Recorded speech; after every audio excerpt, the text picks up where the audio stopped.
Odhiambo machielo nyakoro mgajwang' odhiambo mar Jumapil chendo endatil tarik 2 dwe no mar 7 2023 nyakoro mgajwang' kamano kuom Ramogi TV mondo miyo nyisi mago motuche pacho kaka bende odhiambo kawuono waloni machiegni ahinya masira manotucho e gwenge Malondiani kama oganda moheo 50 nyakoro mgajwang' owito ngimagi. Bero mag ringrego osebedo kadhi mbele wami ler kaluwore ni moko kuom jogo mona owito ngimagi ok nyal yang mayot kaluwore gi pek mar masira nyakoro mgajwang'. Bende mago mag siasa jatend piny William Ruto kapuono olemo gwenge mamuolo kama bende weche mag siasa no chacho e wami ler no e chendo ne king'eyo ni Jumapil kamae wantiere go kidienje ariyo mokwongo wakelni weche manyien e kabange wabro keloni twak maratil mitao kanyo gi George Bati ang'no bed gi wende kanyo Weche kaachiel go Mulo Junior gidhi keto piny Kenya e ratil to mana bang' weche manyien to mokwongo magi thund weche. Dio seyango ringre wedegi e kind ji manyotho e masira mar apaya Londiani kayangore ni jo ohala osechako dok e chenro magi mapile ka pile e alworano. Tawi kabiro tibuke bio alonde pulu ngoko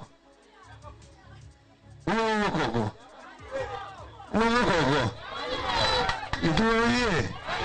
Raila Odinga omedo jiwo ikruok ne romo ma ochano gi jopiny tarik 7 dweni mar kwedo chik manyien mar omenda kod pek mar ngima. Jo siasa pok odonjo wach bar ker. Kanyo wan kucho pi wali jodongo mobedo piny, jodongo mobedo piny, jodongo moa Siaya, jodongo moa Migori, jodongo moa Homa Bay, jodongo moa Kisumu.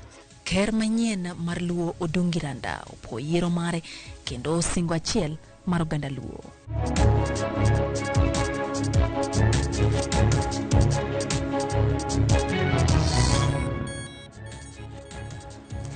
Arwakini machiegni nyakoro mgajwang' wantiere gi Belinda Dhiambo malokonwa weche gi nyinga Lydia. Okay, thuolo mar miyo wapachi lai marote machuo kari adek auchono no kabende wantiere mbui kacha Ramogi TV, Facebook Live, wantiere YouTube Live bende gi Twitter duto warwako pache chendo ni mano mar ratil machiegni. Ten County Makericho ora pisas mage ma county mondo me odar jo hala mause batndara kendo terogie kuonde ma oyedhi ne ohala kaka yor geng'o masira kaka mano manyotimore Londiani. Chikno manyogol kod governor ma county no Dr. Eric Mutai biro mana ndalo adek kende bang' masira mar apaya timore Londiani kendo nego ji ma ok tin ne 50 masira manyokelo tho mar ji ma oriwo jo hala mauso e genga apaya. Apisas mag county no tima peda ya apaya mawuok Richo kadhi Litain kendo daro jo hala kakori dwani gitim mano hala chiro makap klekek mantiere machiegni kodgi.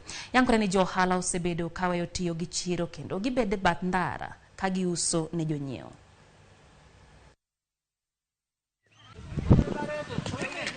Mimi nimekuja hapa market Kapkelek nikiwa mtu ya safety pia na kansela pia kujionea chenye kinaendelea hapa market siku ya leo. Na nimefurahi sana kwa sababu gavana vile alitangaza juzi kwamba market iingie penye inatakikana isikae kwa barabara, na niko kwa barabara sahi. Naona watu wametii amri huo. Naona askari ya county government, naona serikali iko hapa. Na naona watu wametii, wameingia katika kiwanja ya kuuzia. Mimi pia nimeenda mpaka huko, naona wametii. Na nashukuru sana gavana kwa kujiingiza na minister pia ya roads Kipchumba Murkomen kwa kujiingiza ili tujiepushe na mambo ya ajali kama hayo. Tulisikia machungu sana kwa watu wenye walikufa huko kwa Londiani, watoto wetu, wengine ni watoto wetu. Lakini tuliona maajabu, tukaona tukasikia majungu sana. Sasa kitu yenye iko tunaambia serikali asante sana. Ametoa watu kwa barabara, tuingie sasa ndani, kila mtu aingie ndani. Hakuna mtu mwenye atabaki nje. Sasa tunaunga hiyo mkono. Hii soko tumehamishwa abruptly kwa kigafla kwa ile wakati tulikuwa tunatarajia kwamba tungeweza kuhamishwa. Kando na hiyo tena tumehamishwa kwa soko lingine yenye ilikuwa imejengwa, ndio tulikuwa tumejengewa, lakini nile walikuwa wanajua kwamba wangefaa kuhamishwa kutoka kwa soko tulikuwa kwa muda sio saizi miaka mingi pale nyuma. Baba saizi tumehamishwa kwa soko lingine mpya, na hiyo soko kitu ya kwanza hatuna choo ndani yenye itatusaidia kwa saizi kwa sababu ni kitu imekuwa emergency. Kando na hiyo tena tuko na shida tena. Pale wametupeleka pia tumepelekwa mahali kando kabisa kulingana hapo tulikuwa vizuri kwa katikati tulikuwa mzuri kwa sababu tulikuwa na maduka wakati mvua inanyesha tungeweza kujigama pale. So tumepelekwa nikaa tumepelekwa kwa msituni, hatutakuwa na mahali pa kuingia kujisaidia.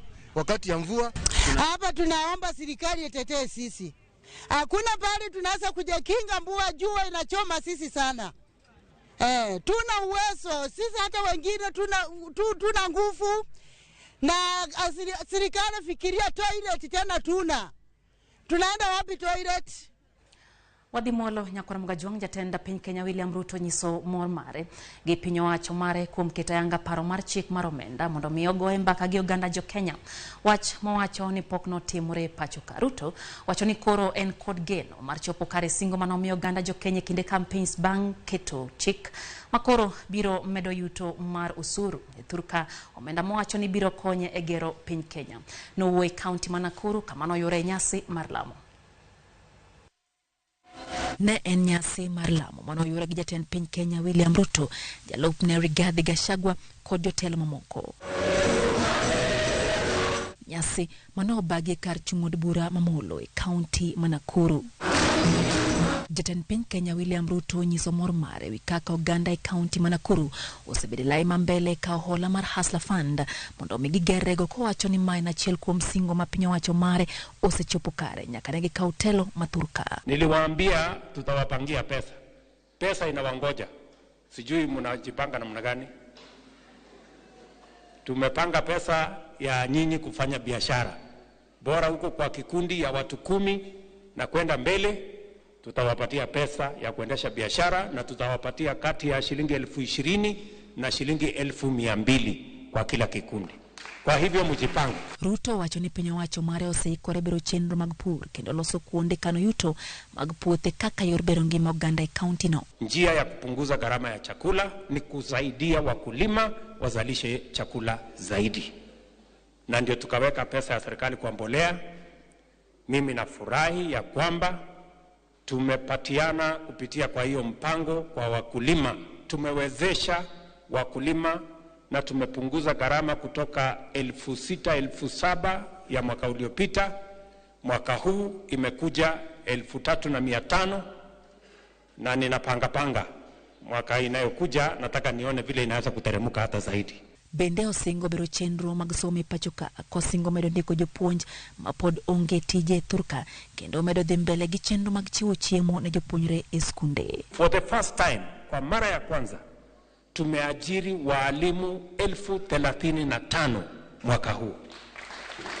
Kabla ya mwezi wa 8-9 tutaajiri walimu wengine 25,000 ili kila mtoto wa Kenya mahali popote alipo apate nafasi ya kusoma. Jatelo no singo medo tiyo gi 10 counties ma pachoka biro lwasi mar thieth kendo medo ndiko jochiw thieth e kor gwenge ma kwan gi romo 100,000 kaka yore mag bero chenro mag thieth e gwenge. Kwa nyumba 100 tutakuwa na muuguzi mmoja anazunguka kwa hiyo nyumba. Ana kazi nyingine, anazunguka anakuja kwa mama fulani, anapima pressure, anapima sukari na kuuliza maneno.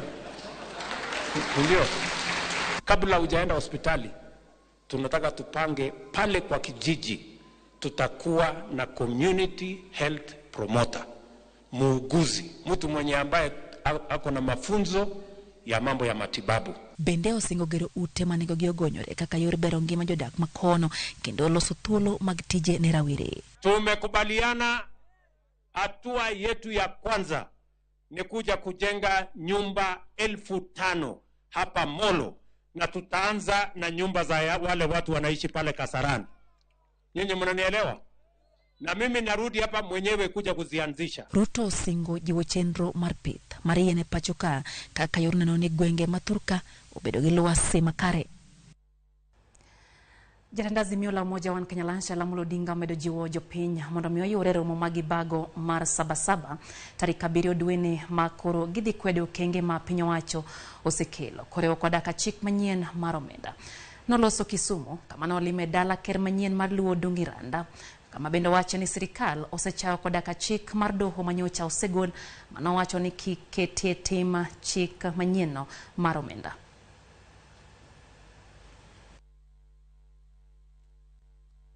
Gima gitemo kelo sani na kelo gima ng'aro usuru gi jopiny gi thuon piny nyaka tamre. America ne loko kubeti. Ni American Revolution. Ndio mkajua juu suru. Wanga representation.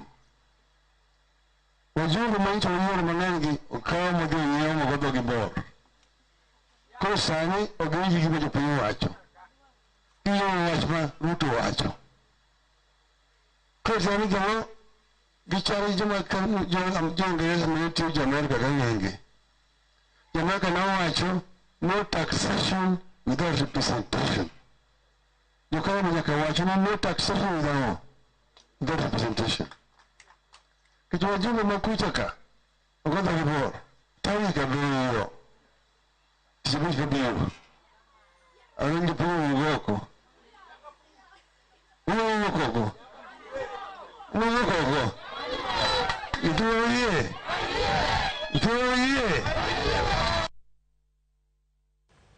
Kwa the masira malondiani nyakon mgajuang ringreji pade kodabirio kuom prabish gareyo manyowe tongi magie masira marapaya malondiani oseyangi kodanyolagi. Ringre pade kodadeko osetimne gibero kendo yangani thothgi notho nikech hinyruok marfuni magdel kamoko to yudo wang mar stima kowuokie wini mag stima manomuoche kinde masirano. Kajafo mora jutho mundi leron waja ten migao ma thieth e county ma Kericho okone gichano tieko bero mag ringrego giko mar jumani kaluwore ni moko kuomgi gin mag ji ma ohinyore mokalo kendo kata mana yango gi pod bedo matek. En wuoth makagi kacha osiptal malondiani county ma Kericho chenro mag yango ringre 52 mag ji mangimagi ne olali masira marapaya manyicha otimore apaya no dhi nyime.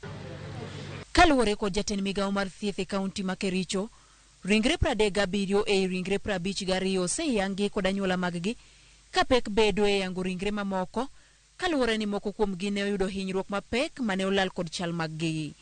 Bende ringre ma oseyangi 33 osetimnegi bero kendo director mar thieth e kar thieth malondiani Kipkoech Collins koni thoth ji mane owito ngimagi ne oyudo hinyruok mag fuonni mag del kamatin bende ne otho nikech wang mar stima kowuok e yiende mag stima mane otuom kod geche. From the autopsy that we did, we managed to ascertain that most of the fatalities got what we call crash injuries due to the polytrauma or trauma involving multiple organs. And it was common in, I would say, maybe 70%.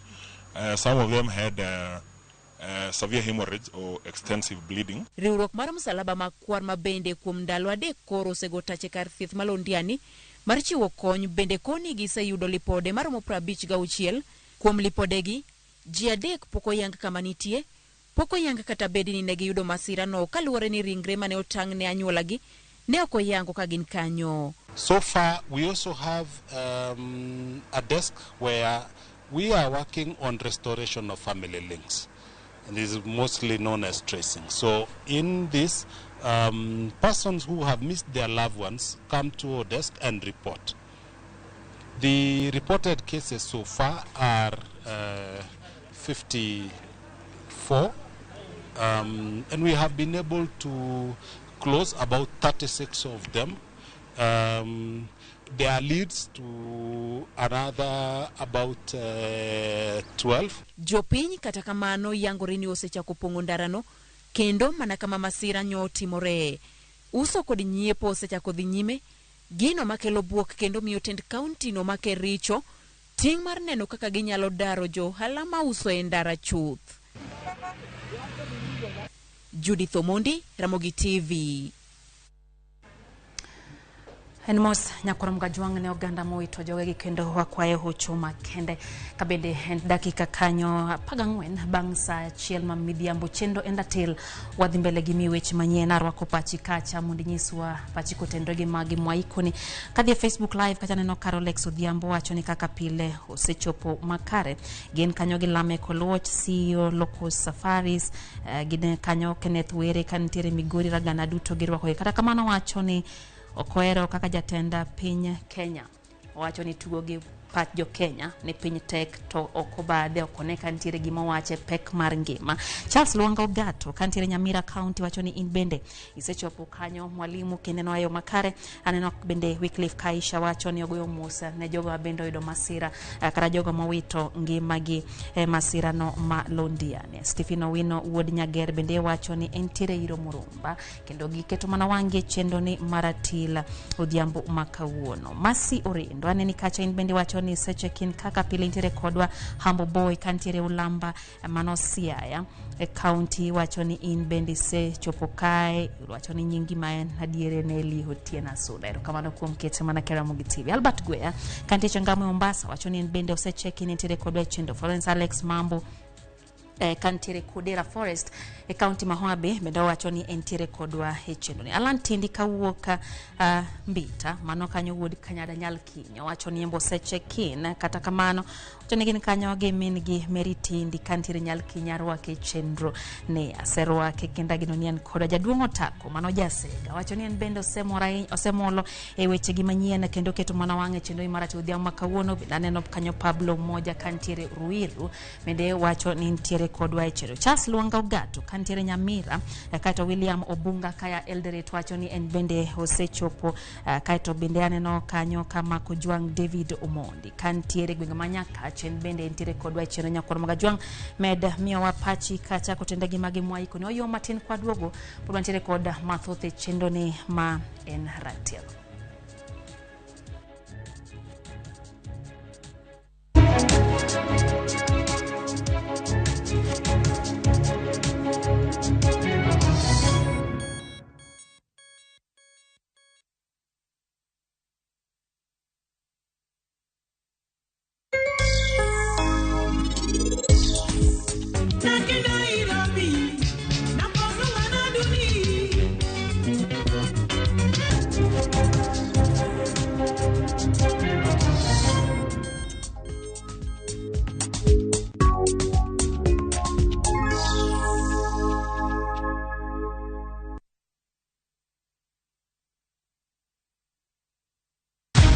Many have been lured into jobs abroad, only to end up in perpetual suffering. I met this girl by the roadside.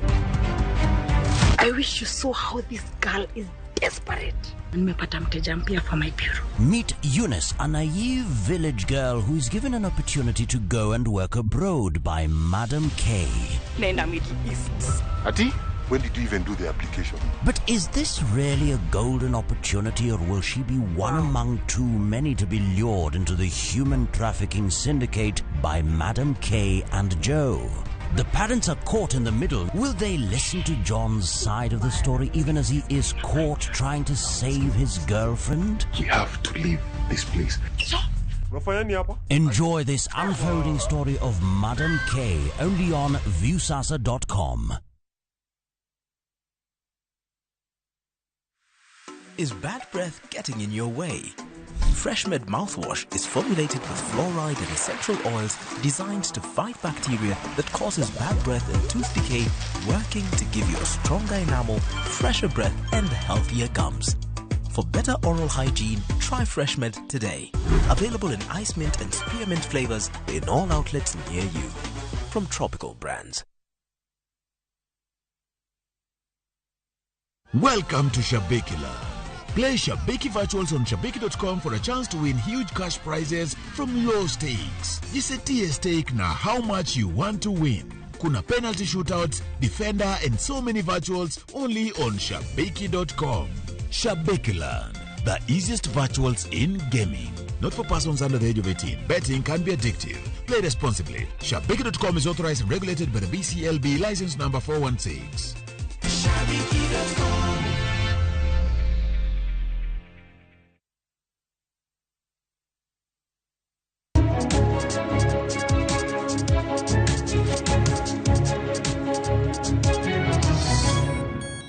Machigni kendo nyakoro mgaji wang'ero kamano kuom medo kete mana ka Ramogi TV wadhi mbele gi miweche manyien.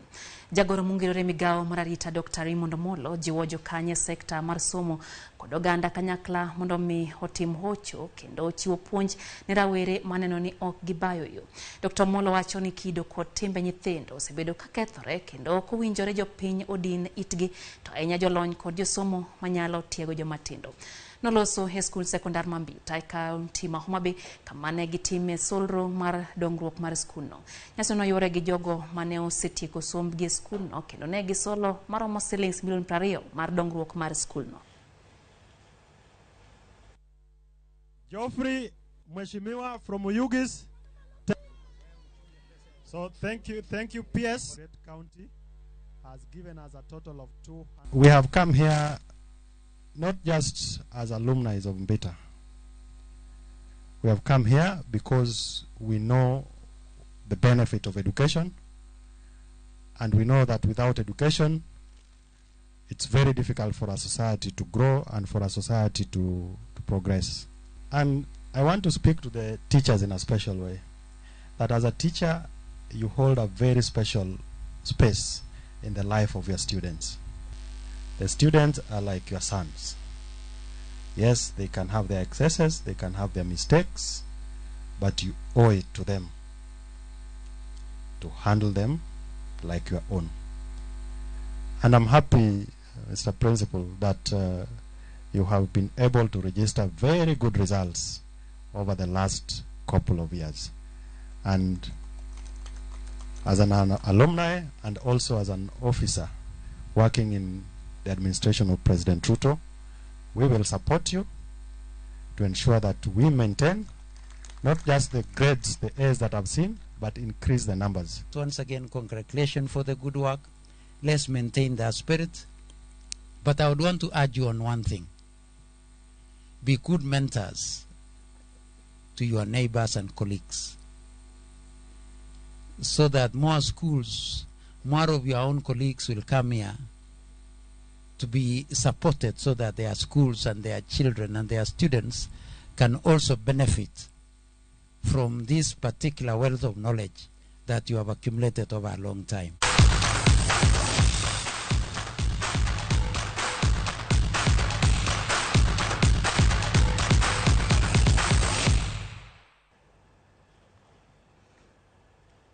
Machigni pao tukenya kwa mgaji wang Robert Kipkemboi ginao mijibet joloch ngwe kinda mar Nairobi City Marathon kidienya mar yowuoyi gi nyiri ngwe mano bagi odiochieng' ma kawuono e chuny boma ma Nairobi.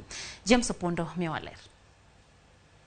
Mang'ich jong'wech oriede ndara ma Nairobi Expressway ka gin kod geno achiel kende mar bedo joloch e tukegi ma odonjo e higa mar 2 nyaka ne chakgi.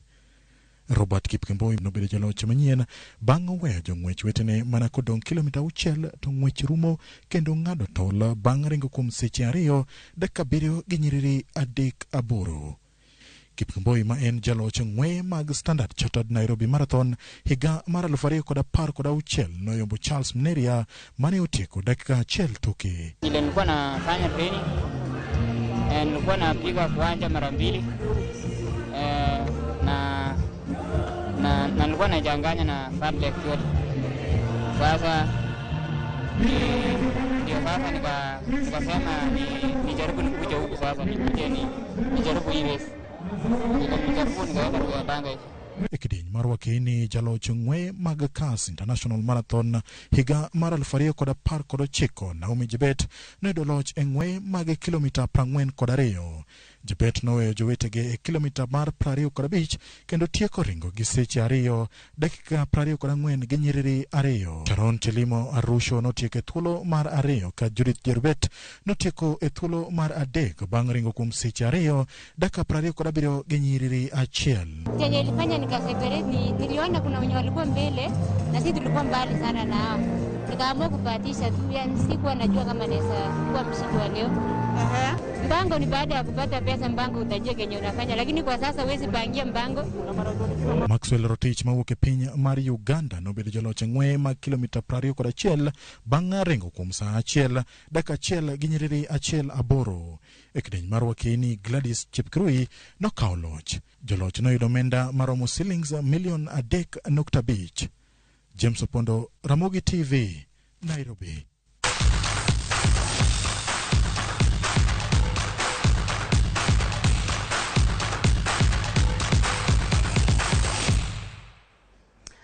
Ramogi mane makelo ya giko mar kidieny mokwongo mar chenro mar Atila nyisi ni wantiere kidienje ariyo mokwongo wakelo ni weche manyien abende koro rumogi e sechegi koro ta weyo papa ne George Bati oyimore George Bati yimore ne Lydia pange nango osetwere no kayo bote luario gi kiseneno gi kama to ngeni en umulo gi weke koro umulo nyalo mulo weke kata samoro nyalo poka weke oketo mulo piny kata meweka umulo chini. Koro mga jogen twak wabiro mana bang' dakika machuok bang' wakikidhi mabor nikech en twak mabende inyalo dwaro ng'eyo ng'ama dhi bedo mapek e ratil. Awei kanyo wasebedo kanyo gi Belinda Diamo wasebedo kalo kuna weche gi nyinga Lydia Okeo kete mana kani ke twak mar ratil biro mana thuolo machuok bang'.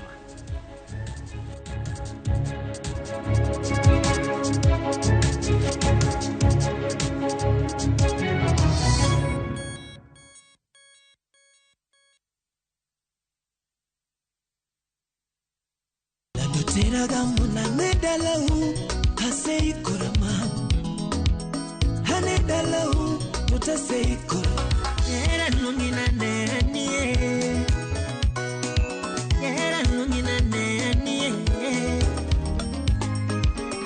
tutizana na mama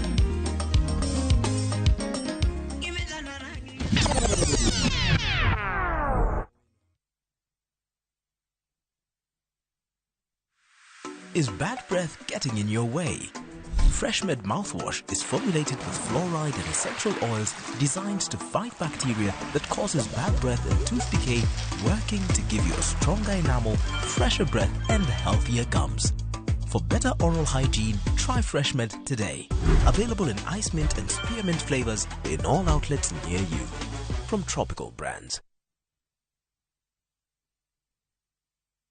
Royal Mabati Limited wase yepo Kisumu City. Wan kod mabati marang'iny mare ni malo, otegno, nengone yot kendo gore piny. Yud ber mag offers ma wan godo mag gauge 30 kido mar profiles gi siling 388 kuom mita. Roman tile gi siling 621 kuom mita. Stone coated tiles madhi gi siling 725 kende kuom pisa achiel kanyakla gi nengo mogore piny mar chumbe witado kido mag light gauge steel trusses. Funde duto nyalo limo Bedewa Mamanjit House mayudore Accra Street apaya mapol Mboya. Gochie nono abiriyo auchiel adek aboro mondo kelni nono monge chudo kuom seche 72.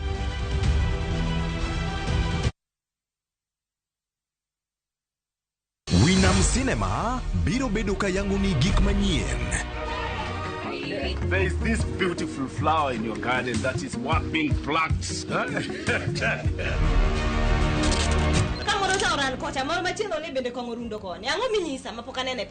To kaka wawachoga pile, ma en odwa. Wakelo ni sinema mapokineno e piny luo duto. Drama. Iwani umbi okawinji. Umbi asewinjo gi mabor. Nyiero. An kaka jadolo maesa, sama nyirombe podo yie mar golo sadaka ni pesa ni waiwere go kudi. Tuke mag hera. Jaberino kaka hera mapodi ni mit marata. Ma ene jo gweng gomba. Kod mor moloyo. Kik sinema mora mora bai.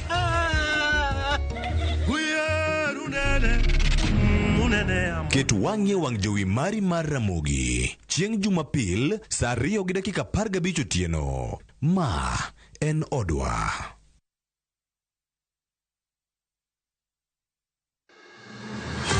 Sama otimore. Kama otimore. Wananchi wako na uwezo wa kusema enough is. Joma otime. Kwani baba ni wanani? Hata baba ni wetu. Kaka wanene. Fred Ogweno. Kao kuchuni to kilose. Kime kolose. Roslyn Obala. Ji te nyalo dhi e skul to ji adi moa gi kalatas no maber monyalo present kamoro. Jay Bonyo. Gima notimore Siaya en gima ok onego timore e piny manigi dhano molony, manigi dhano modhi sikul to nigi jotelo moyier. Kod Victor Otieno Makajuma. Ma en cheno bende biro achiel kachiel kokal Ramogi FM kar chunje duo kod Ramogi TV. Kaka wanene wuok tich ka wuok tich chakre saa 2 okinyi kik bai.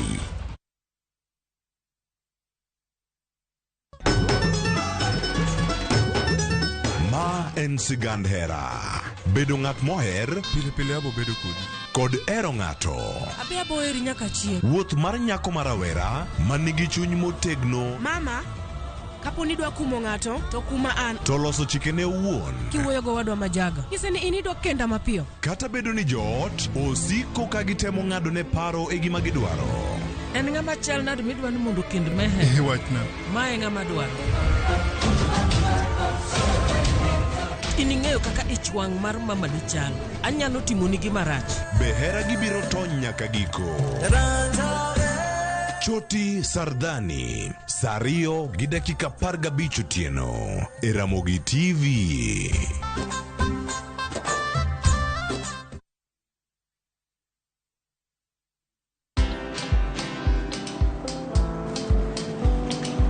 Niaje? Ni kama unashangaa kwa nini naangalia simu with so much focus eh? Usishangae sana. Nimekuwa ndani ya story kabisa. Ni kama ile hali ya juzi. Ni kama nilikuwa hapo iki happen. And when this new market was being opened, ni kama nilikuwa hapo tu. Hata vile local tourists for a special rate at the coast, I was there. And when this new road was being commissioned, I was right there.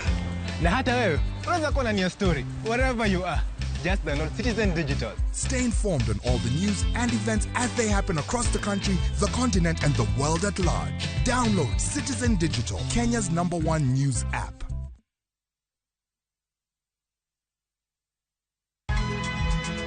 Nyakwa Ramogi. Wachaka nigi weche matimore sa. Gige dongruok en gigo eko ma en hakini, ok en gima miyi gi mich. Buch jopiny.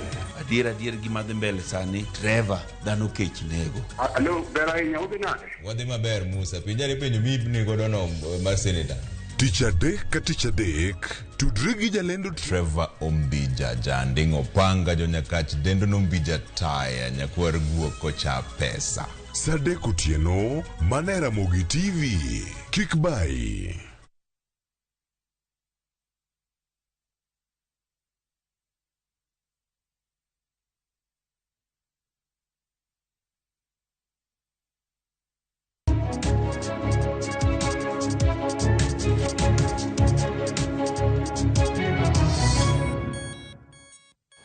Manokongo. Erokamano nyako Ramogi kuom bedo kod Ramogi TV. Chenro marwa mar twak mar Ratil chakore gi sani. En gi yawuot luo ka nyako Ramogi modhi bedo godo kendo wagodo mbaka. Waketo piny Kenya e Ratil mondo wang'e ni nyaka gi sani piny Kenya ringo yo machalo nade. Obed yamo mar weche mag siasa, obed gi weche mag dongruok makoro sirikal mar Kenya Kwanza chano keto e tim. Kanchane kuom thuolo mar chigni higa achiel mokalo gisebedo ka giywak ni budget manigi tiyogo ne ok en margi, omiyo sani koro kama owinjo bed ni japiny penjo gi e penjo en budget makoro chako tich nyoro tarik 1 dwe mar 7 mar higani. Wan kod mago nyako Ramogi odiochieng' mar Sabasaba bende Azimio la Umoja One Kenya koro kwayo jopiny ka giwacho ni dagi ng'anyo dhi neno chieng'no. Magi to kod mathoth nyako Ramogi wadhi ng'iyo kidienje mabende oseketi mar neno ni ratiro mar japiny obedo e pend chik kata katiba mar piny Kenya. Wan gi twak marwa odhiambo ni yiena mondo arwak yawuot luo mabende wan godo. An kod Brian Weche, kasto an gi Omulo Junior, kasto diere kanyo e yor lony manyasani wadhi tudre kod Dr. Mark Matunga mabende dhi ng'iyonwa kaka weche mag ng'anyo gi paro ma samoro wuok gi sani kotenre kod weche mag neto ng'anyo winjo bed ni timo e yo machalo nade. Nitiere gimoro makata kowachi to miyo ji pare mopogore. Mago gin gik ma wadhi ng'iyo nyako Ramogi kinde ma Azimio la Umoja One Kenya wacho ni Sabasaba. Machiegni Weke wacho ni Sabasaba. Machiegni Weke. Erokamano. Machiegni Omulo. Erokamano George Bati. Sirikal luore akapuka adhi kuom Mark Matunga. Adama na penjo ni sirikal bende luwo chik mar doho? Kabisa, ma sirikal moloro chik kendo sirikal molose chik kendo kane Ruto tingo moma nowacho ni obiro rito chik kendo obiro protect chik kendo mano gima nyaka timre. Weke nyaka gie sani jo Kenya bende osebedo kaluwo chik ahinya mar doho. Ing'eyo jogi kote manomiyo gi loch bende gimoro ahinya ma giwacho ni giluwo chik. Nyocha finance bill makoro Ruto keto signature mobedo finance act, koto wacho niya gino kiko bedo implemented. To koro ineno kaka omulo dwa wuondo waka kagima wan wa Uganda kata Burundi kata Rwanda ni giluwo chik. But jogi already gisemedo 16% mar VAT ma petrol. Sani kidhi Migori 195, kidhi Kisumu 194. Koro ma kot mare magiluwo. Okay. Ma kot mar Zimbabwe koso ma Burundi koso mar Rwanda nikech ma Kenya kato pok giluwo. Okay. Kapok iduoko wadhi ane kuom Dr. Mark Matunga. Dr. Mark Matunga oimore. Oimore yabati mos na Brian kodo omulo. Gikawo mos. Dr. King'iyo kaka piny Kenya ringo sani, bende piny Kenya osebedo kaluwore gi chike moketi mondo ota pinyni? Kipenja na wuon, Kenya ok en gimiluongo ni banana republic. Ok en piny ma onge kod chike. En piny man kod chike emomiyo bende kati neno Brian gomulo nyalo bet e bath ng'ato kod ng'ato to giwacho paro mopogore kata ginyalo wuoyo kuom president, ginyalo wuoyo kuom ng'ata ma nyiso ni gin thuolo kod telnegi kendo koritgi kod chik. Kenya ka kuma dieri an asewuotho e pinje mang'eny. Kenya ka kuma dieri e thuolo masani aneno ka warito weche mag chik. Yier nyalo bedo ka kod kacha to ka ing'eyo malong'o chik ema tayowa e thuolo masani. Alright. Erokamano ahinya. Waboduga ne iri mondo wachak wanona ne weche moko. Omulo ni temo duoko wach mane Weke wacho ni sirikal ni ok oluoro chik. Sirikal kaka nyisi ni oluoro chik, gin mo giluoro chik. Nwanyisogi ni kigidhi yier ker, no court order nowuok e gidhi giyiero ker. Mano gin mo giluoro chik. Lakini an nyaka kaka Kenya Kwanza wan joma oluoro chik. Mano miyo ng'ato kaka Omutata okio Mutata tiyo tije mar keto government tesre. Kancha finance bill odhi e parliament. Weke gini MPs gi ogo missing gionge. Sama koro jo Kenya dwaro gi mondo gigo koke parliament mondo gibe gitem wacho weche gi mag finance bill nja gionge. Ok ne giwuok mag dhi e court. Omutata muwuok odhi e court. Conservatory orders no wuok to noyudo ka finance act osebedo signed and finance act mano osebedo implemented tarik achiel. Koro mano nyiso ni sani mano gima ni court boko wada discuss gima ni court kaka government nikech onge tiende wa discuss gima ni doho. Yes. Koro gima gibro decide no one wabro respect. Well, let me tell you something watch mag fuel. Ingeni iwacho ni change en painful. To sami chuo isandan kituo. Ingeni Kenya ni ICU. To Kenya sama ni ICU makoro Ruto gole ICU no. Sami chuo isandan. Sami chuo chato late. Tika opamba ti yue nigo. Sama se yue nigo dakika moko matin to sekue tichango koro kituo. Mano nyiso ni sani wanawacho ni okwadwa ka ogowi oko. Kenya ka ncha ka ogowi 1 trillion dwe ka dwe iga ka iga motimo project maro. Nyie neno kanyoro Ruto no se kao 399 billion. Omiyo county government mano gowi mancha NTA otiko ki county government. No nyiso ni pesa choki titere government tiyo. Nyie neno kanya wango oloso gigege jidi celebrate mabe sani county ka county titije services magiji. Koro wadwaro solo ushuru kaka government mondo jopinyo mi services hospital skunde gik health gik matimore kamano. Koro enena ndalo matin ma jibu winjo mana ginene lit matin, lakini lit no kachopo mbele ka to fuel no bro duogo kata 8%. To gimancha nyiso uni e wach fuel nite wabiro watiko gimiluongo ni market source. Market source emencho kelo G2G supply chain. Ngeni seche ma uonge fuel supply. Nche nano ndalo moro ka ne fuel onge Kenya ka, kama ni nyalo yude fuel onge. Geche no riede petrol station, jine onge mafuta. Kendo ngene mano miyo price medore. Lakini king'iyo finance bill ni weche mag fuel wasikore gi market source. Waduge fuel price. Ingeni samo stabilize ma fuel price ndiye to mafuta ndiye kaka dwarore, gik moko to dhi malo ndiyo. Lakini nyiso ni wadwaro pesa. To fuel ka inano ka railways levy wagolo tax, gas wagolo tax, wadwani mine madara. Ingeni ineno Brian Weke en gimo dwaro ni mine madala ka otieti gi yiro gichwak yen kata sami dwa chiyo gokinyi chwak ne jaodi chai onge. Wanto wanyiso gini gas no wagole tax, koro mine wa mi gas koro tigo, koro Brian man gi V8 makoro chuko kokani en makoro onyew otin fuel no wanda konyo gojo piny matindo tindo ka. Weke omulo temo wacho ni uneno ka jo Kenya dhi tho ni kendo nyiso gi ni yura yeu tho nikech sindan lit. Ing'eyo Bati, omulo ni en ng'ama ero kendo respecte kabisa. To ing'eni ko biro ka koko timo research emomiyo samoro agole kuom Omulo Junior taduke toddler. Okadwa ne luonge kamano nikech gino be anaere. Order. Ing'eyo. Weke apenjo niya. Bati Odwo question. Adwa duoko question. Dupenjo. Ing'eyo omulo ni dwani ko biro ka to timo research. Ing'eni kisomo history nitie ng'at moro mane luongo ni Joseph Goebbels. Nen ja propaganda matek mar Germany. Nen ka Hitler ne president. Ng'ano ne riambo ne jopiny mochopo kamebe oriambo moweni owacho adier. Yani oriambo oweni owacho adier. Koro chieng' moro Goebbels moriambo mobedo president. Kofwenyo ni ariambo madonje presidency. Koro ofwenyo ni adonjo ni onego jaode, onego nyithinda auchiel monegre. Mano Joseph Goebbels. Jogi riambo kotit mach.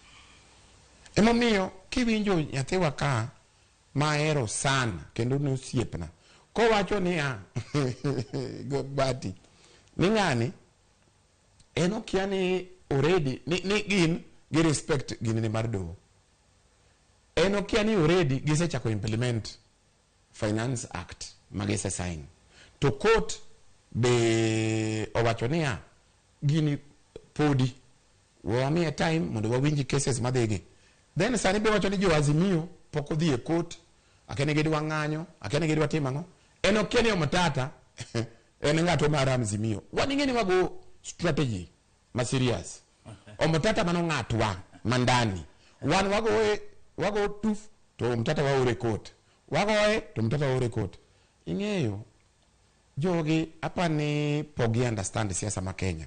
Yani yose gini wacho ICU. Wana ICU gimedo sindan manegowa ni ng'eyo nyaka winyi maber to jitho kaka Shakaola. Mas serikal ba Shakaola. Order. Ibedi pi titho. Ibedi pi buchungu titho. Ni no ing'eyo ine ICU. Idhi sudo maber. Idhi konyri. Omera wan kamarach Bati.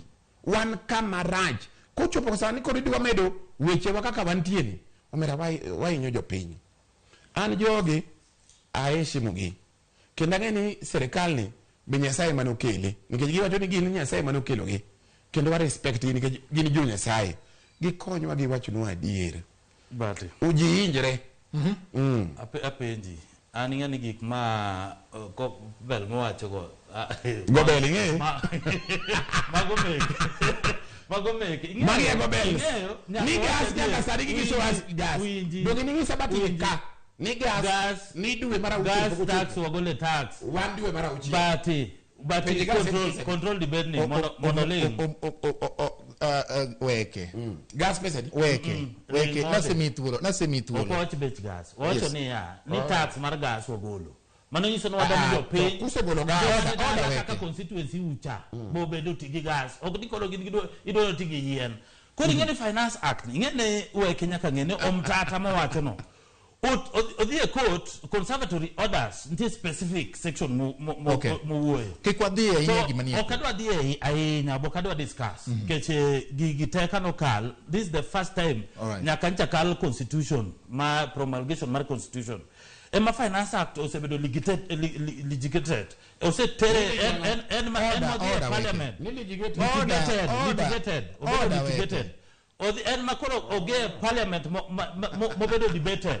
Koro nyiso ni ya ni PFM Act mowacho go magik mane obedo otim research gote. Koro Weche nyaka ng'e ni sama court order ne omtatu tero to yudo ka gino osebedo signed.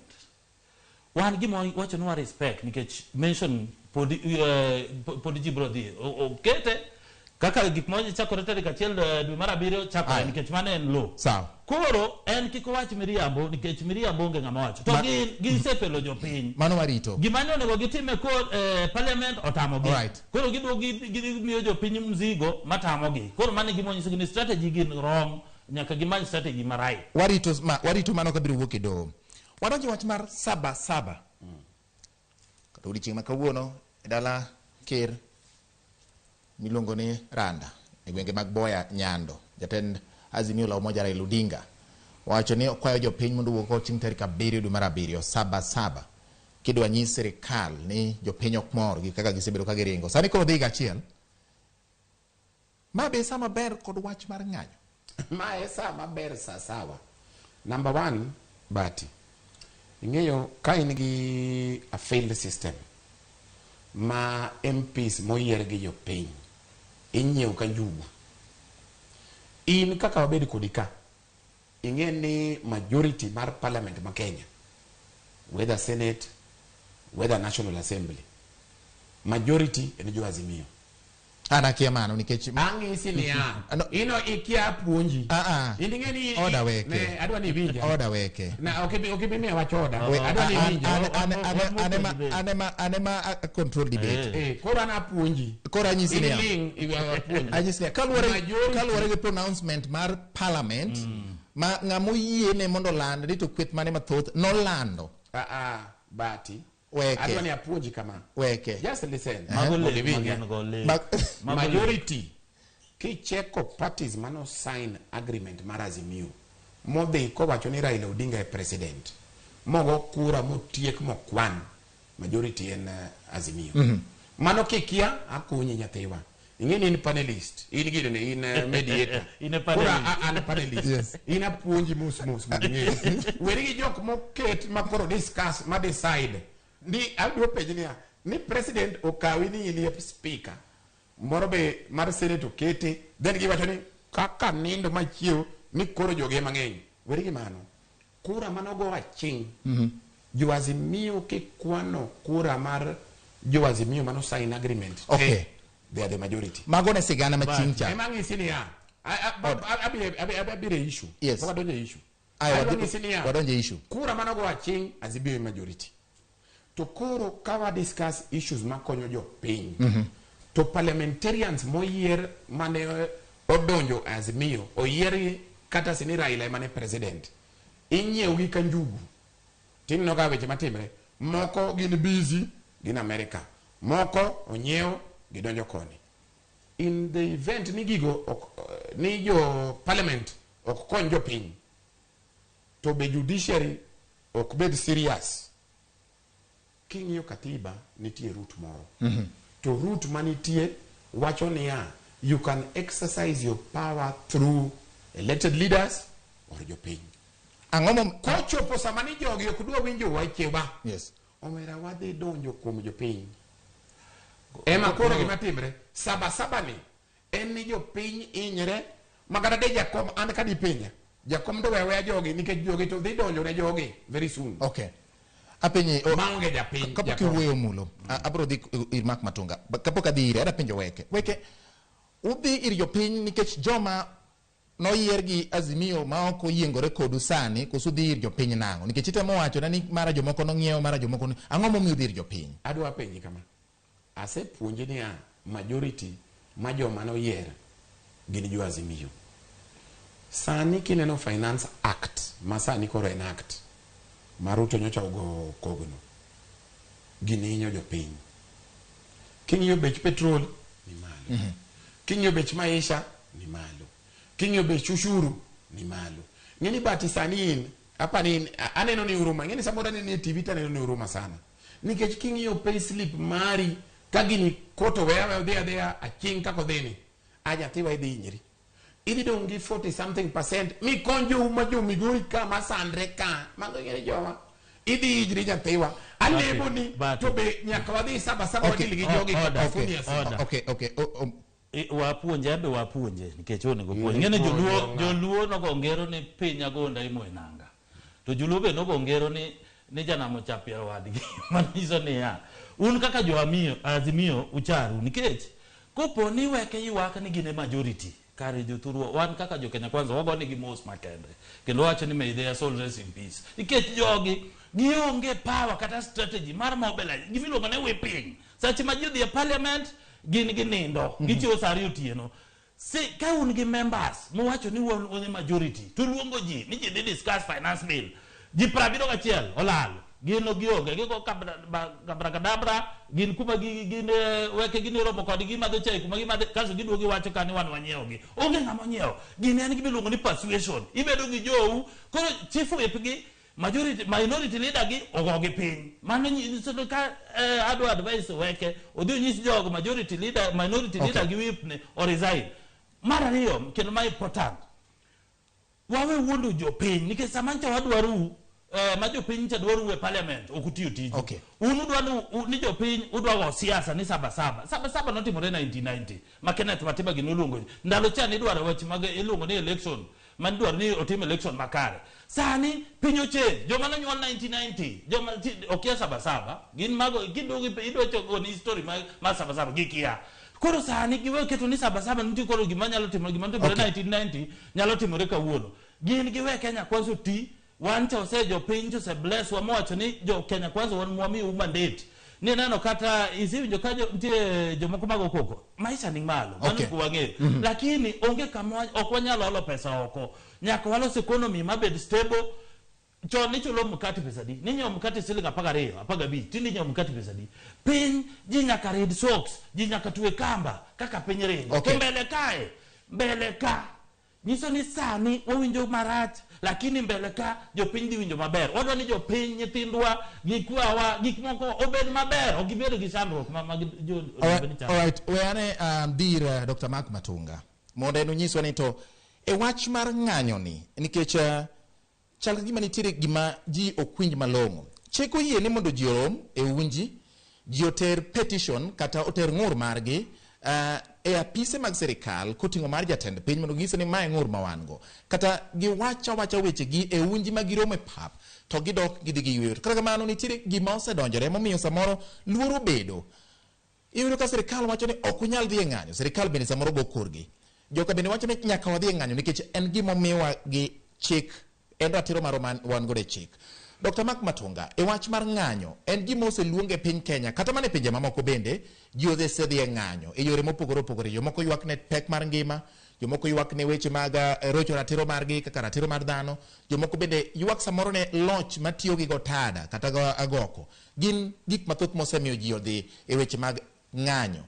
Wach mar ng'anyo ni inyalo wache nang'o e kinde makoro jo Azimio wacho ni saba en odiochieng' mwinjo bende jopiny wuok oko mondo ging'is serikal ni adieri ok gimor to samoro jomoko bende osebedo ka luchore igi kendo timbe moko majendeke. Inyalo wacho ma ang'o? Erokamano Bati, awinjo ywak maber madhi mbele kid Omulo kod Brian Wege. Ing'eyo korka wach mane ichako godo ni Kenya bende waluwo chik kata en piny morit gi chik. Adiera Kenya en piny morit gi chik. Emomiyo waduto wanyalo bedo gi thuolo mar wacho pachwa e kinde masani.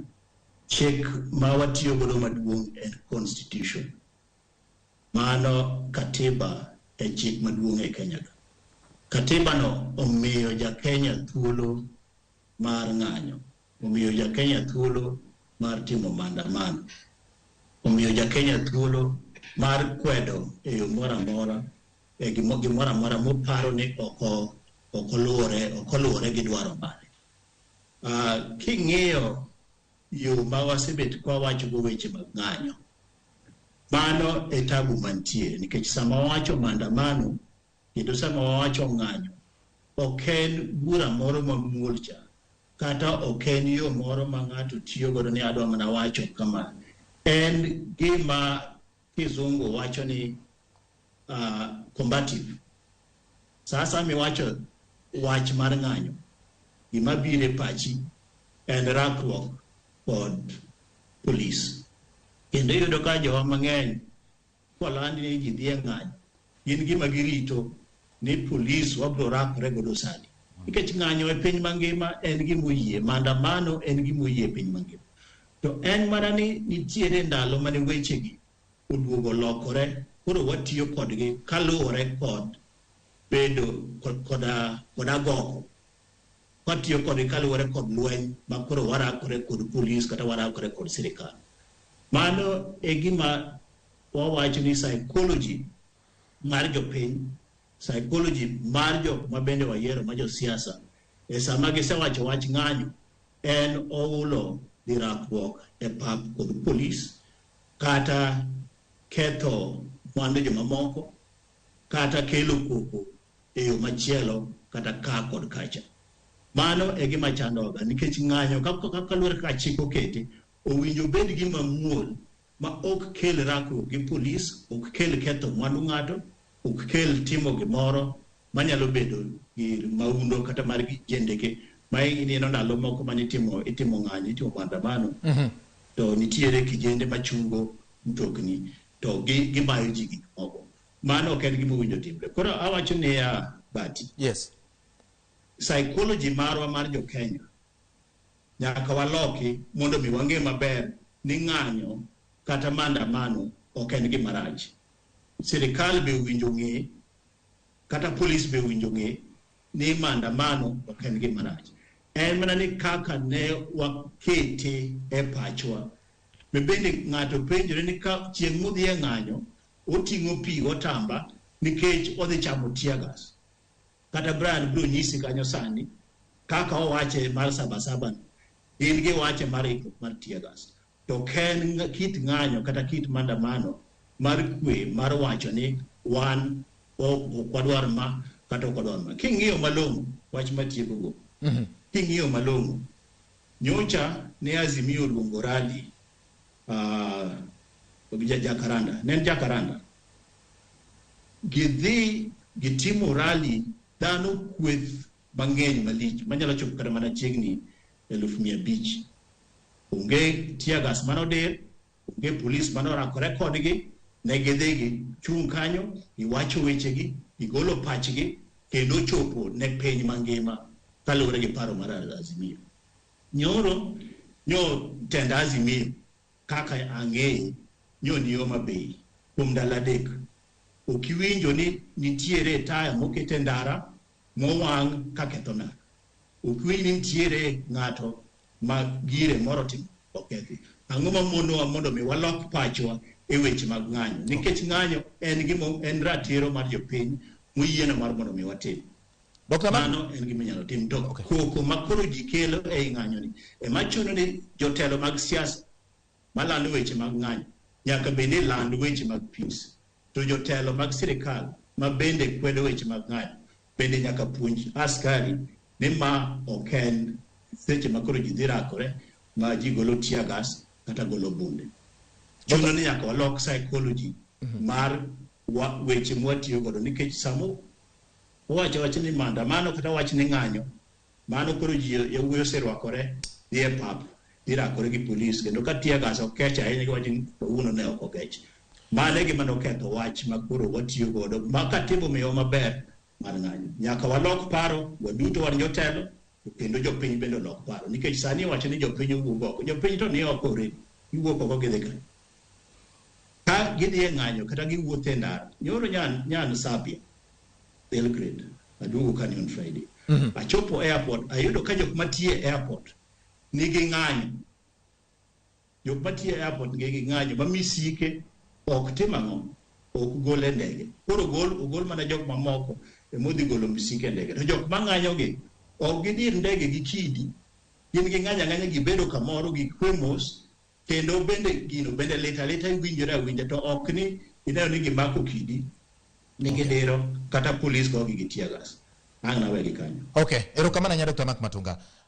Weke winjo kaka Dr. Mark Matunga oloso kotende kod wach mar ng'anyo. Wacho ni joma luongo ng'anyo kik luonge e yo manyiso japiny ni en gir rakruok. To joma bende nitiere sirikal makwedo ng'anyo bende kik kitime gima nyiso obila ni koro ng'ata mone to koro nyaka en mana amen mar bim gi guok.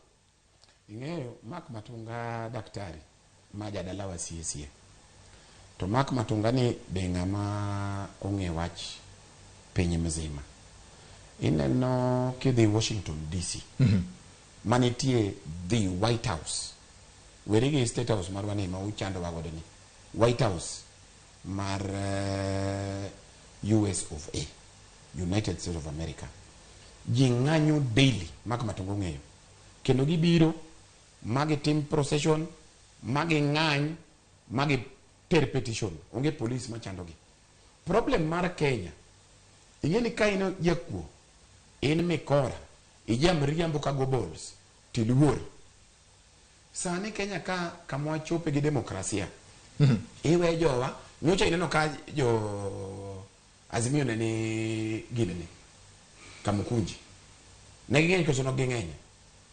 Donge giwacho wechegi, ji owuoyo ma ji odhi dala. Wadwa ni giyala wawang'anye city. Mama chom nyaka office of the president. Magi manyi ng'ato ji 1 million wambegi problems magwa giwinjwa. Problem Mark Matunga nyaka ng'eni problem ako jopiny. Jopiny understand ng'anyo. Gi understand ni gigi timo peacefully. Gi understand ni gidwa air their views. But problem ni police dwa gowa kila junction. Giluwo convoy. Gigo ji gi tear gas. Gitimago. Girodhowa. Mane ma problem kama nitie. Awinjo mulo kawacho niya. Ni saba en giri chon. Omulo todla. Wan sani wan kodi kani kech wach saba go. Nyaka Kenya uyud independence. Iwinjo Jamhuri Day. No chako chon. Wa celebrate nyaka sani. Koro ka saba marwa ni. Mar jo ng'anyo. Mar jo mainyre. Jo mowuod ni aslas. Raundi. Wadhi konyo u. Omagi. Gidhi wacho wechegi. Jo pikipiki. Wakonyo u. Kipindi. Onge gimoro. Wadwa wacho sanyo. Ni koro sani ni saba mago weche chon. Koro wan sani. Omulo todla. Saba. En junior. Omulo junior. Saba ni. En mar jominyo. Okay. Jomisando. Jomiteso. Jomidio. Gi serikal. Koro wan begi mwadwaro ni wadwa bedo gi peaceful procession. Gi allow wa mondo bedo peaceful. Ng'e gima timre gi jopiny gi. Isediyogi, isemwondogi, isemayogi, taxes be ichodhogi, gima giyudo mathin be onge, tich mani wacho, kipindi, sani giwacho ni housing, ok ni ng'ato yudo ot. Giloso tich mar jomoko, ok en housing. Wan waseyie ni osewuondwa. Gobles gi, ministers ma propaganda gi, mariambo to gi understand giwacho ni gimbe giriambo magiwe ni en adier. Wadwa mna kama wa air views magwa. By the way, chieng' mineno demonstration Kenya ka, ng'anyo, maonge police magoyo ji. Police dwa ni luwo jogi to ging'iyo ni ok ma japiny. Onge kabedhi neno violence Kenya waka. Okay. Problem agintie godo gi ng'eni jo ng'anyo ng'eny molo joko mulo gini. Okay. Ino mulo Julian. E chunye ma iye. Be onde ong'eni gitimo makosa. Ka en mani ok obunyal ng'isi. Ka wa kode ka wadhi kodo kama nuse ni omena to serikal ni adirito inyo jopiny. En mani ok anyalo wacho. Embe ohinyre kama ntieno. Ang'eyo bati. No mulo ni kabro duoko mano. Ok anyalo wacho. En mana ni en osiepna. Ang'e ohinyre. En ka omulo gima Weke wacho ni. Ing'eyo George Bati. Mokwongo agone Dr. Mark Matunga.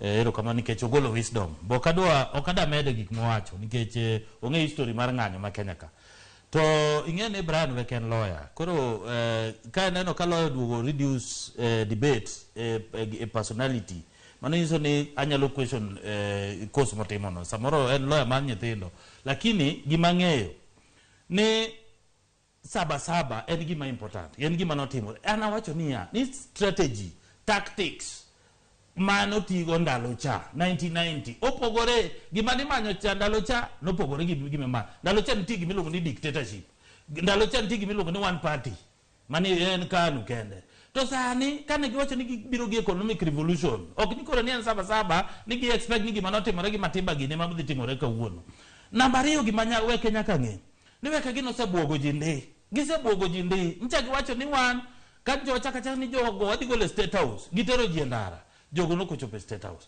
jogo wacho ni gin ga agenda bang' to wacho ni ji wuoyo agenda namba 1 giwacho ni cost of living magi dhi tero mbele namba 2 giwacho ni sava namba 3 giwacho ni gik ma giwacho go sani gise abandon wachno giwacho ni koro wan partisan talk no wadiro kucho gin ka koro giduogo agenda giwe ma finance bill no ka do modi koro an ng'ena sepenjora niya wan gin jopinye ma gitugo go koso gigo siasa nikech ng'eyo ka isewacho ni timo gimoro titime ok ni kawuono koro wuok ni saba no dwa mago buogo ji mago gik maonge mane nyiso gi niya ni strategy gi tactics gigo sani ji osesomo gi ing'eni kisemielo ahinya stage kimielo style ni mielo zigzag ji oseng'eni mane style di mimielo go ji osesomi koro ng'eni kati chenjo mana tactics ni chako diro tiendi ji ong'eni ma e route modhi koro gima timo Weke gi ite mocho ni sirikal osesomo weche mag Azimio tudonge gima gana sen tactic kuna nyiso de gi chenjo tactics sani koro gin gidwa bedo busy giwacho ni saba koni bipartisan to giweyo joka koro ng'eni samowe bipartisan nyiso ni government jo moncho waketo ni yera IBC panel ka ditiyo tijegi koro ng'eni gin kawuono wigi wil ka kiny koro ana nyiso Weke niya ni joluo no go ngero ni opuk pek ni otenga ok nya ting'o puk koro gin giwere go kata gin manotenga ni gifly to wan wuotho mos to wadwa konyo jo Kenya mane gima nitie watieko ing'eni gima neno go mulo ni apani pok osomo siasa ma Kenya owacho ni chon ne wane one party state gi dictatorship ema gikone adwa ni mulo ng'eni ya waduogo kanyo sani wane dictatorship wane one party state ina ka joge gidwa loro parties gi te gidong gi UDA number 2 gin dictators ma ogedwa consult gidwa miyowa ting ma ok usne jopiny omera wadwa dili kodu kaka phone yesigi kora ape ni George Bat kare saba ni mada oda omulo adwa ni ng'ani owinja na we owuo dakika kisungu wacho niya the more you look the less you see omulo uduogo wa system mar nyayo to wadwa dili kodu kinyayo style mane kaka wadwa dili kodgi to let me tell you bati ng'eni wanya wacho weche mang'eny ka bat jopiny nyire kapod sani idwa hinyo jopiny ni idwa golo ushuru kuom joma sandre juma onge tich idwa kawo 16% ng'eni petrol ema determine pesa mogo petrol ema determine transport petrol ema determine matatu petrol ema determine kila kitu ni already koto wacho niya ritmo kuongo tiseringo mi chako mayo jopiny omulo jogi dhi golo office mano lek ing'eyo lek bernde lakini onego lek alega godiochieng otieno to neno lek normal Nyako Ramogi wadhi kama watiegni kapok watieko wadhi konyi gi saba order wakonye gi saba order Dr. Mark Matunga in wach mane minyalo wacho gie sani ka watieko nikech kama piny Kenya chope nyaka koro many riekni ma inyalo keti mondo piny Kenya oyud tiende kendo jotelo gi joma keto piny wacho tesre bende ong'ene adieri gima ochung' ka makende en ni ji te biro wuok to piny Kenya biro dong to nyaka dong mana ka en piny mongirore giminyalo wacho ka watieko an akwayo mana ni jo Kenya owinjo ng'e ni katiba miyowa thuolo mar ng'anyo mar timo maandamano mar timo demonstration to wabed ka wanyalo puonjore ni wanyalo timo giyo mar kwe nikech adiera maduong' en ni ka wadhi e political rallies to wadhi gi kwe kendo waa gi kwe ka seche mawach ni wadhi ng'anyo en koro lweny na mondo waaye nikech mano be ok bi konyowa be ok bi miyo wawinj maber Koro inyalo timo demonstration kata inyalo timo maandamano e yor kwe. Jotendwa duto ma otelo no yore mag siasa kata e yore mag uchumi, e yore manade, an akwayo gi ni mondo mi gimed ng'iyo ni ere kaka japiny nyalo yudo konyruok ma ok oketho mwandu ng'ato, ok oketho ngima ng'ato, ok oketho gima chielo manyalo kelo yot ei Kenya ka. Kenya ni en marwa, en achiel kende kama, kendo onge kama chielo mwanyalo dhiye ka wan wawegi wakethe. Erokamano ahinya. Erokamano ahinya Dr. Mark Matonga kuom wach marino. Mulo nda wacho. Anawach mani jo Kenya gimo kwayo jo Kenya kendo gimo kwayo ni gimi bed patient, gimi sirikal thuolo mondo otije. Wakwayo jo Kenya ni kik ubed patient. Jogi osebedo ofis moromo. Aya. Nyaka wadigi gimiwa services mane giwuondo na gimiwa. Yakwara mogiro kama na kuom ketera Ramogi TV mulo kwayo mondo jo Kenya obed gi horruok. Weke wacho ni jo Kenya kik bed gi horruok. Mane kama otigo dura til gesani. Nyaka kendo Jumapil machielo Nyasaye mondo obed kodi nyinge George Bati waro weche manyien masa 3 oriti masani.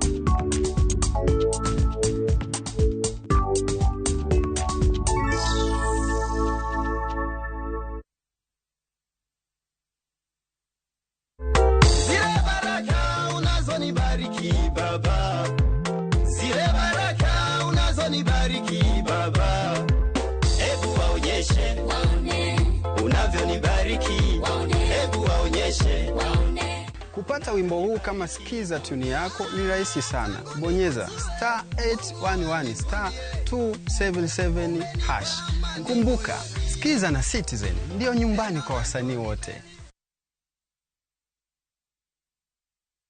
From the slums of Lagos Island, we bring you the story of a young lottery operator